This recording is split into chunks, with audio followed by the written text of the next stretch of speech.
Hello, Zach Murphy here, and I would like to thank you for tuning into my channel here. And this teaching that I'm doing today is part 2 in a series I'm doing called Our Identity in Christ. And I feel this is probably one of the most important teaching series that I'm doing because it is so important that the believer knows who they are in Christ Jesus through what Jesus Christ has done through his complete finished work. And I think so many people in the church overall, not just the particular denomination, but overall, there is a lack of identity. And in this series, I'm going to cover who we are in Christ Jesus. Some of the stuff will overlap from teaching to teaching, but there will be a lot of new material. So if you haven't done so already, be sure to subscribe to my channel, like this video, and please do share it with others. Doing that helps with the algorithm of YouTube and Facebook, so it just helps me out getting more teachings out to more people, reaching the gospel to more people. So before I go any further, let me open up with prayer. So Heavenly Father, I thank you for this opportunity to minister your word over social media, Lord. I thank you, Lord, that you are opening the eyes of our understanding, Lord, that we may understand the truth that is in your word. And I thank you, Lord Jesus, that this teaching is going to bring forth much good fruit for your glory. In your name I pray, amen. So the first thing I want to talk about in this teaching, and I think this is something we really need to meditate on as believers. We need to meditate on these scriptures here. And it is the fact that we are seated with Christ Jesus in heavenly places. I like to read to you Ephesians chapter 2 and verse 4, which says, "But God, who is rich in mercy," our God is rich in mercy, "because of his great love with which he loved us." Verse 5, "Even when we were dead in trespass, made us alive together with Christ. By grace you have been saved, and raised us together, and made us sit together in heavenly places in Christ Jesus, that in the ages to come, that he might show the exceeding riches of his grace and his kindness toward us in Christ Jesus." That is such a powerful verse right there. So right here, we need to realize we are made alive, spiritually alive with Christ Jesus. Our dead spirit is risen with Christ Jesus. Because we need to realize that in the beginning, when we go back in Genesis, when Adam committed high treason, mankind was made spiritually dead. We need to realize we have been restored. And because of what Christ has done, we are seated with him at heavenly places. That is now. That is in a spiritual sense. Yes, we are physically on this earth, but spiritually we are seated at heavenly places. This is present tense right here in this verse. It doesn't say that we are going to be seated in heavenly places. We have been made. He has made us together sit in heavenly places in Christ Jesus. It's not going to be. It has already been done. He isn't making us sit together in heavenly places with him. He has already done it. And as we continue growing in the Lord, he is going to show us the exceeding riches of his great grace towards us. This is in the days to come through the works of Christ. And we will even see that, when Christ returns, whenever he does return. I'm not going to tell you Christ is going to return because of this pandemic that's going on. I can't predict the return of Jesus Christ. I can just tell you each day that goes by, we are a day closer. Whether it's in my lifetime or not, it does not matter. We need to know who we are in Christ. It's important that we are born again, that we are abiding in Christ, because no one knows the hour when Christ Jesus returns. And, I'm not going to go into making a prediction. That's not what I'm called to do, because no one knows the hour. It is just my goal to make sure you are ready. If you have not repented and put your faith and trust in Jesus Christ, today is to do it. You need to do it today. Today is the day of salvation. So, when we know the fact, as believers, that we are seated at heavenly places with Christ Jesus, what are we to do with this knowledge? Colossians chapter 3, verse 1 tells us, if then you are raised with Christ, realize that Colossians 3:1 is relating to what was just said in Ephesians 2. If you are raised with Christ, seek those things which are above, where Christ is, sitting at the right hand of God. We are seated with Christ Jesus. We are in Christ. We need to realize this. We need to seek the kingdom of God. So often, we are so earthbound. We need to be more kingdom bound, because if we are so earthbound, we're going to get all bent out of shape just because gas prices went up. Yeah, I don't like paying more for gas. But we need to realize we are in Christ. We can't let these things affect us and rob us of the joy of the Lord that has been poured out on us as believers. So often we get caught up in the drama of this world. And I just dropped my mouse, but oh well. We need to realize this. We need to realize we are seated at the right hand with the Father. And excuse me 1 second while I grab that. But anyway, make sure it did not ruin my recording. But anyway, we can't neglect setting our minds on things above. And another verse that ties to this is Romans chapter 12, verse 2, which says, do not be conformed to this world, but be transformed by the renewal of your mind, that by testing you may discern what is the will of God, what is good and acceptable and perfect. We don't want to be conformed to the thinking of this world, the traditions of this world. We want to have our minds renewed. We need to set our mind on the Word of God, the things of God. And the more you get into the Word of God, the more you're going to be able to discern what is from the kingdom of darkness and what is from the kingdom of God. What is righteousness and what is sin. What is wicked and what is holy. The Word of God will help us discern those things. We are called to discern as believers. And I believe with all the wickedness that's going on in the world, we need to be strong in discernment. And that's just discernment in general, and also there is a spiritual gift of discernment, which I could go more into than another teaching. And another verse I want to highlight is John chapter 17, verse 3. And I'm going to read this from the Amplified translation.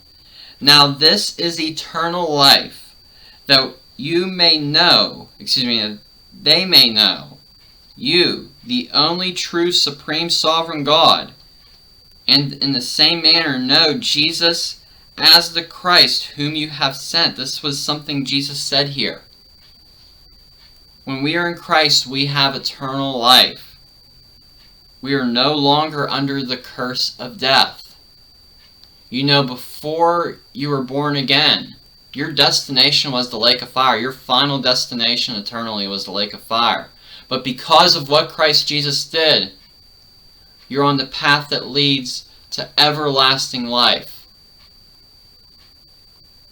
That is so powerful right there. So often we get so bogged down with the things of this world. But we need to realize what we have in Christ. Just because you're going through a little tribulation right now in your life or a little difficulty, set your mind on things above. Look at what your inheritance is as a believer, and that's something I will get into more in this teaching series, our inheritance in Christ Jesus. And I want to say something here about, the subject of being seated at the right hand of Jesus Christ. That does not, that is not to be used to make us prideful or to boost our ego. We need to realize that we are seated with Him.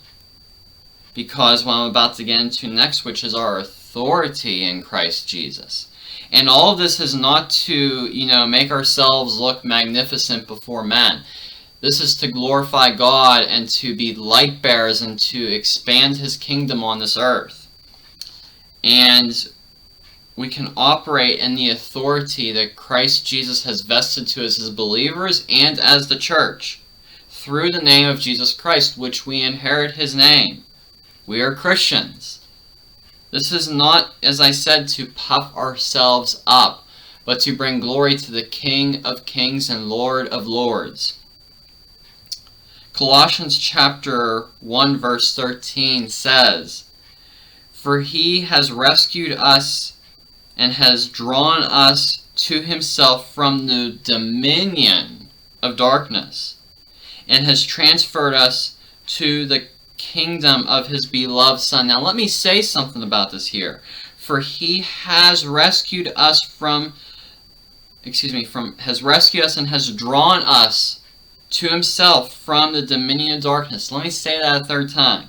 For He has rescued us and has drawn us to Himself from the kingdom of darkness. This is not something that He is going to do in some future event. He has already done it.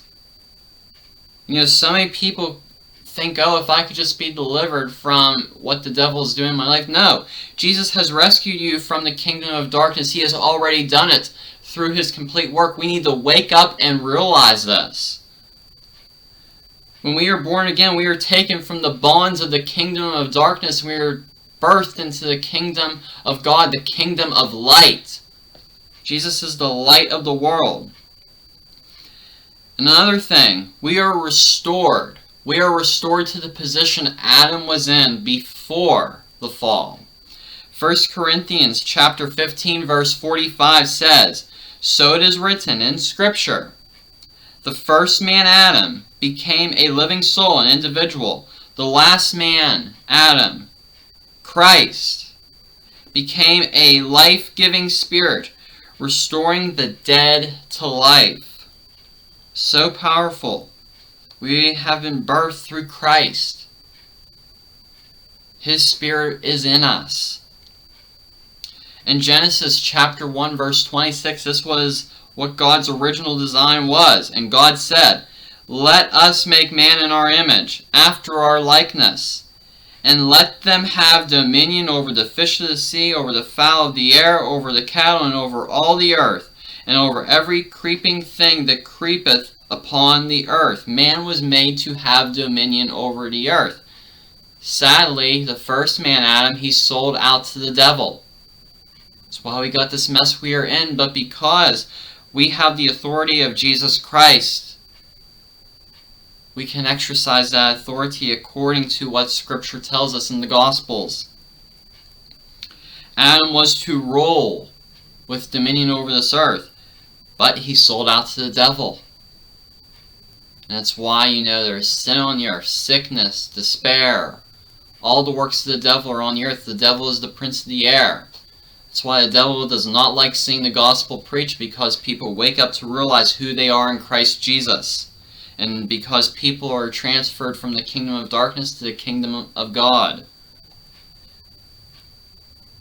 The power of God is at work in us, and we ought to pray and realize this daily. Ephesians chapter 1 verse 19 tells us, "And so that you will begin to know what the immeasurable and unlimited and unsurpassing greatness of His active and spiritual power is in us who believe. These are in accordance with the working of His mighty strength." Jesus gave His disciples then authority before the cross. This is something else Jesus did here. Jesus Himself gave His disciples authority before the cross. Right here in Luke chapter 10 verse 19 it says, listen carefully, "I have given you authority that you now possess to tread on serpents and scorpions, and the ability to exercise authority over all," not just some, all, "the power of the enemy Satan. and nothing will by any means harm you. Okay, this was before. This was before the cross, before the resurrection, before the ascension of Jesus Christ. How much more does this apply to us today as believers? I think it has a huge weight of how it applies to us today as believers.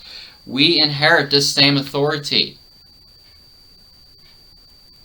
And as I was just reading before, Ephesians 1:19, that we may realize the accordance with the working of His mighty strength working in us. We need to realize this. We have the authority in Jesus Christ. Jesus Christ is not returning to a weak church. He is returning for a victorious church because we overcome through the blood of the Lamb. Jesus is coming back for a victorious church, and it is time that we start exercising our authority. It is time we start fulfilling the Great Commission, laying hands on the sick, casting out the kingdom of darkness, what He commissioned us in Mark chapter 16. So many people think that that stuff was done away with, but Jesus said, those who believe, these signs will follow. He wasn't saying those who believe in the first century, the rest of you are just going to do bake sales. No, those who believe, we are called to do that. It's time we start obeying the commission of Jesus Christ. And that's all I have for this teaching here. So in summary, we have authority through the name of Jesus Christ that we inherit as believers, and we are seated with Him in heavenly places. We need to realize those two facts. And that's all I have for this teaching here. So let me close in prayer. So Heavenly Father, I thank You, Lord, for this teaching, Lord, that the people would realize these truths, meditate upon these truths, Lord, and that they would exercise their authority that they have in You, Lord, for Your glory, that people might be saved, healed, and delivered. I thank You, Lord, for the coming revivals, Lord. And Lord, as many prophetic voices have said, that there is going to be a coming revival of Your presence.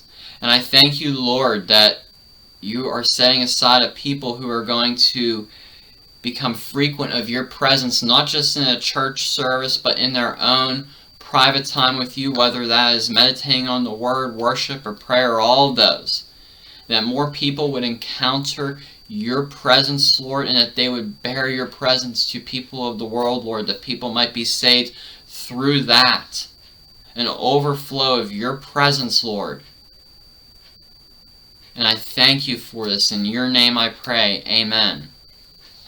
So once again, I'd like to thank you for watching this teaching. Be sure to like this, subscribe, and give this a share. And also, you will be able to get notifications if you just hit the notification bell for when I post more teachings on this series. And I do not know how long this series will last, because when God pressed upon my heart to do this series, I never really got a complete outline. I'm kind of just doing this as He leads me. So, but I do know after this series, I'm going to be doing a teaching series on communion, on the subject of communion. I kind of feel that there is going to be a transition from this series into that one. Both of these are going to relate to each other in some sense. So again, that is all I have for this teaching. So once again, thank you for watching. God bless you and have a great week.